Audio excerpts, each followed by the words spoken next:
My mom and dad dreamt of teaching me English as my first language of speech. So they started teaching me English. But there was a problem. School में एक competition था, speaking competition. मैंने अयान को उसमें enrol करा दिया, लेकिन जब अयान वहाँ पर स्टेज पर गया, I was so shocked.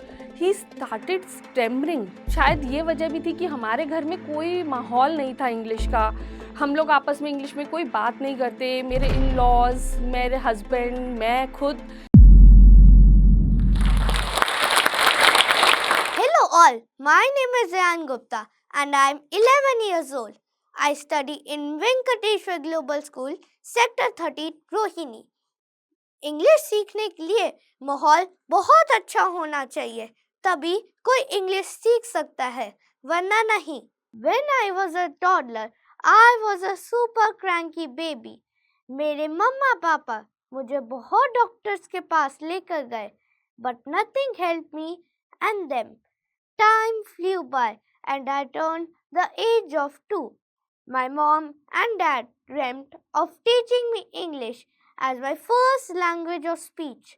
So they started teaching me English. But there was a problem. I did not learn how to speak and I missed my milestone of speech. So my mom and dad took me to a speech therapist who advised to talk only in one language throughout the house, and that was Hindi. So, by my parents' efforts and by my speech therapist's efforts and by God's grace, my speech did come. But my parents' dream of teaching me English at a primary level shattered. अभी अयान ने आपको अपनी सारी journey बताई, उसी को मैं थोड़ा सा एलैबोरेट करना चाहूँगी। मेरी डॉटर जो कि इंग्लिश स्पीकिंग में बहुत अच्छी है, मैं चाहती थी जब अयान का बर्थ हुआ कि वो भी ऐसा ही हो। बट जब हमें पता चला, 2 इयर्स का था अयान, तब हमें ये पता चला कि वो उसको स्पीच में कुछ प्रॉब्लम है और हम उसको स्पीच थेरेपिस्ट के पास लेकर गए।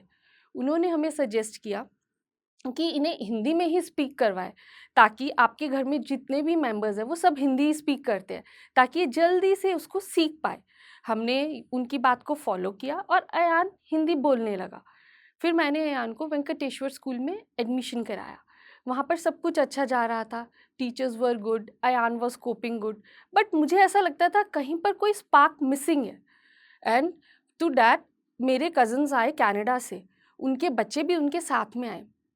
अयान जो उनके साथ स्पीक करने लगा तो Ayaan was not able to communicate, because शायद अयान कहीं ना कहीं पर स्पोकन इंग्लिश में मिसिंग था। तो मुझे बहुत एम्बैरेस फील हुआ। मुझे लगा क्या करूँ मैं, तो मैंने अपने हस्बैंड से डिस्कस किया और फिर हमने इसके लिए इंग्लिश क्लासेस ज्वाइन करवाई इसको। और वहाँ पर इसने बहुत अच्छा ग्रामर सीखा, राइटिंग स्किल्स सीखी, इसके ग्रेड्स इम्प्रूव हुए एंड एवरीथिंग वॉज फाइन। तभी हमें पता चला कि जो इसकी टीचर है वो परमानेंटली ऑस्ट्रेलिया शिफ्ट हो रही हैं। But I was in no hassle. मुझे लगा ठीक है, अब तो अयान बहुत अच्छा बोलने लग गया है, बहुत अच्छा इंग्लिश में करने लग गया, इट्स ओके। तो तभी स्कूल से एक मैसेज आया एंड दैट वाज कि स्कूल में एक कंपटीशन था, स्पीकिंग कंपटीशन। मुझे लगा मुझे अयान को उसमें एनरोल कराना चाहिए। मैंने अयान को उसमें एनरोल करा दिया, लेकिन जब अयान वहाँ पर स्टेज पर गया, I was so shocked. He started stammering and मुझे ऐसा लगा कि यार अब क्या, what to do. I was so disturbed. तब मैंने अपनी एक फ्रेंड से बात की and she instantly suggested me कि आप पलक मैम की क्लासेस ज्वाइन कराओ अयान को। मैंने कहा ओके। मैंने पलक मैम को कॉल किया। मैंने सीधा पलक मैम से पूछा, ma'am what is your way of teaching, do you teach grammar? उन्होंने कहा ma'am I teach grammar but बहुत कम, mainly I focus on spoken English. मैंने बोला मैम वो कैसे? मैम ने बोला मैं although mine is a group class, so मैं बच्चों को आपस में इंग्लिश में टॉक करने के लिए कहती हूँ। मैं उन्हें मोटिवेट करती हूँ कि वो अपने व्यूज़ बताएं हर चीज़ के बारे में, डिबेट्स कराती हूँ और एक्सटेम्पोर्स भी होते हैं, वोकैबुलरी वर्ड्स भी होते हैं and much more. Although I was never in favour of group classes, but उनकी बात सुन के मुझे लगा कि चलो let's give it a try, क्योंकि मेरे पास उस टाइम पे कोई और ऑप्शन नहीं था। मैंने अयान को क्लासेस में एनरोल कराया। स्टार्टिंग में मुझे इतनी प्रॉब्लम आई, अयान बहुत फ्रस्ट्रेटेड रहने लगा। अयान की स्पोकन इंग्लिश तो इम्प्रूव हो रही थी, मुझे थोड़ा थोड़ा लगा, लेकिन फिर भी वो बोला मम्मी मुझे पलक मैम की क्लासेस नहीं करनी। रोज़ का उसको रोना, रोज़ रोता था वो। तब मैंने पलक मैम को कॉल किया एक दिन, और पलक मैम ने अयान की काउंसलिंग की। उन्होंने ऐसी काउंसलिंग की कि वो दिन है और आज का दिन है, मुझे एक भी दिन कोई प्रॉब्लम फेस नहीं हुई।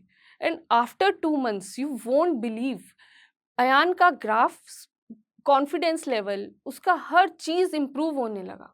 इतना इम्प्रूव हुआ कि वो स्कूल के इंटर गैलेक्टिक्स में, वो स्कूल के हर चीज़ में मुझसे बिना पूछे पार्टिसिपेट करने लगा। टीचर्स उसकी एप्रिसिएशन इतनी ज़्यादा करने लगी, टीचर्स ने उसको उसकी गैलेक्सी का हेड बॉय बना दिया। तो आई was so happy. Last month इनके स्कूल में एक कॉम्पिटिशन आया, बहस competition, that was a debate competition. तो अयान ने मुझे बोला मामा मुझे उसमें पार्टिसिपेट करना है। तो बट मुझे लगा कि अभी अयान का उतना अच्छा लेवल नहीं है, सो मैंने सोचा लीव इट अयान, अभी नहीं। तो अयान ने कहा चलो ठीक है मम्मा। तभी पलक मैम का कॉल आया, उन्होंने मुझसे यही चीज़ पूछी कि आप अयान को पार्टिसिपेट करा रहे हो? मैंने बोला नो मैम। मैम ने बोला why not, Ayaan can do, Ayaan मतलब you should go for that. तो मुझे लगा कि चलो और कुछ नहीं तो एक्सपोजर तो मिलेगा ही। मैंने अयान को कराया वहाँ पर, और मतलब शायद ये वजह भी थी कि हमारे घर में कोई माहौल नहीं था इंग्लिश का, हम लोग आपस में इंग्लिश में कोई बात नहीं करते। मेरे इन लॉज, मेरे हस्बैंड, मैं खुद, we always speak in Hindi. तो मुझे लगा चलो इस तरह के डिफरेंट कॉम्पिटिशन्स में जाके शायद अयान को कोई एक्सपोजर मिले। तो मैंने उसको जस्ट एक पार्टिसिपेशन के फॉर्म में उसको वहाँ पर भेज दिया। बट जब अयान स्कूल से घर आया एंड ही टोल्ड मी कि मम्मा 150 में से 32 टीम्स सिलेक्ट हुई है, और उनमें से एक टीम मेरी और मेरे 2 फ्रेंड्स की भी है। सो आई वॉज रियली शॉक्ड। मतलब मेरी खुशी का कोई ठिकाना नहीं था, even I can't express in words. उसके बाद अयान ने मुझे ये भी बताया कि उसको मेडल मिला है क्योंकि वो टॉप 50 स्पीकर्स में सिलेक्ट हुआ। तो मतलब एवरीथिंग इज़ सो गुड। मुझे सीरियसली आज ऐसा लगा उस दिन कि मेरा जो ड्रीम था कि अयान एक फ्लुएंट इंग्लिश बोले, वो आज शायद पूरा हो रहा है, वो पूरे होने की तरफ है। और लेकिन उसके बाद ये यहीं नहीं रुका। आफ्टर 15 डेज पलक मैम का फिर कॉल आया and she said ma'am I want to take Ayaan on Josh Talks. And मतलब इतने बड़े प्लेटफॉर्म पे मैम इतना कॉन्फिडेंट अयान को लेकर जाना चाहती थी। अब तो मतलब मैं मैम को मना ही नहीं कर पाई, और वैसे भी she is very good at convincing. And today we are here only in front of you. Now, I will tell you some tips and tricks from which you could improve your presentation and communication skills in English. Friends, we all want to learn new English words, but we can't do in spite trying again and again. So, one could learn stories and words. For example, the word charlatan. Charlatan. From charlatan, we could remember 2 new words in Hindi that are चार लाते. हम चार लाते किसी cheater को मारते हैं, किसी अच्छे को नहीं. So charlatan means cheater. Secondly, one should talk more in English without worrying of society's criticism. Third point, one should talk in English and read English newspapers daily, so they could enhance their vocabulary and English. Fourth, one should do extempores on general topics so that they could improve your confidence. So the last point is, one should use new vocabulary words instead of old ones. For example, one could use jubilant instead of happy and gloomy instead of sad. So this was all I wanted to say. I thank Palak ma'am and Josh Talks for giving me such a big opportunity. क्या आपको डर है कि आप English ना आने की वजह से अपने बच्चों की पढ़ाई में हेल्प नहीं कर पाएंगे? इसको आप बदल सकते हो, और ये करना बहुत आसान है। डाउनलोड करो जोश टॉक्स इंग्लिश स्पीकिंग ऐप। ये ऐप आपको एक जगह देगा जहां आप बिना डरे, बिना किसी की शर्म करे इंग्लिश में प्रैक्टिस कर सकते हैं और अपनी इंग्लिश कम्युनिकेशन स्किल्स बेटर करके अपने बच्चों की मदद कर सकती हैं। Download and start practising today.